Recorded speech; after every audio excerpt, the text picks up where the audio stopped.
Today is Tuesday, March 17th. I want to take a moment to share some daily encouragement with you from our Bible reading plan, The Power of Three.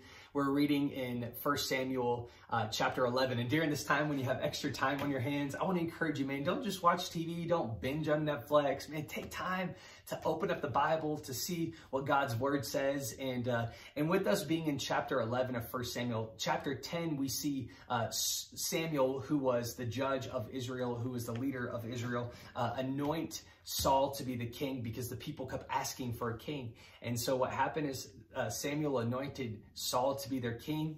And then in verse 11, we see where there was the Ammonites who were preparing to attack an Israelite city.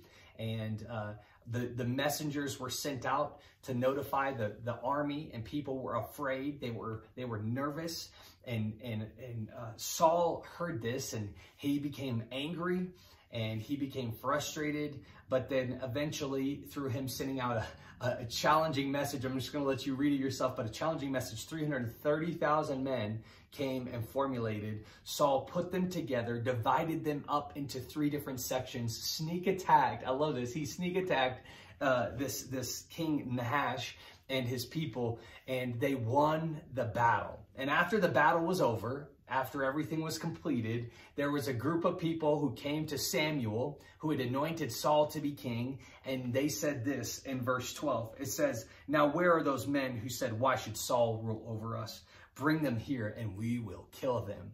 And Saul's response to their question to Samuel was this: "No one will be executed today, for today the Lord has rescued Israel."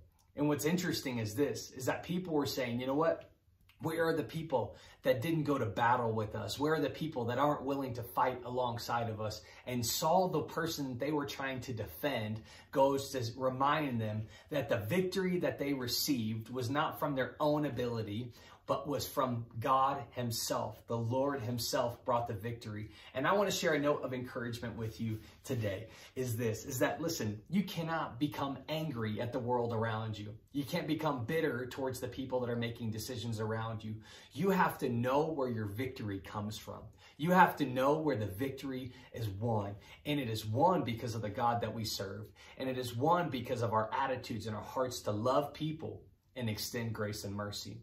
You know, as we get through all of this, we have to innovate as a church. We have to try different things. We have to experiment with different, with this season that we're in, of creating community online and encouraging you in your word and learning your word and reading God's word together and also to reach out to our community. And we're working all those things. So make sure you pay attention to our sites as we release information today. However, your victory comes from Christ.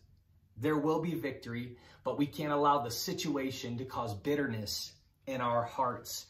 And you have to know that there are some significant things when God brings victory. In fact, for the people of Israel, what we see in this moment in verse 14, it says, Samuel said to all the people, "Come, let us all go to Gilgal to renew the kingdom." So they went to Gilgal and solemnly ceremonial before God, and they made Saul their king. This battle that they were in, that they were reluctant to enter into, ended up being the solidifying factor for Saul to be their king. And can I just encourage you today that this battle that we are in may be the solidifying factor for someone in their faith to know that Jesus is king. He brings the victory. Don't let the situation, don't let this battle make you bitter, but be reminded who the King of Kings is. I love you. I'm praying for you today.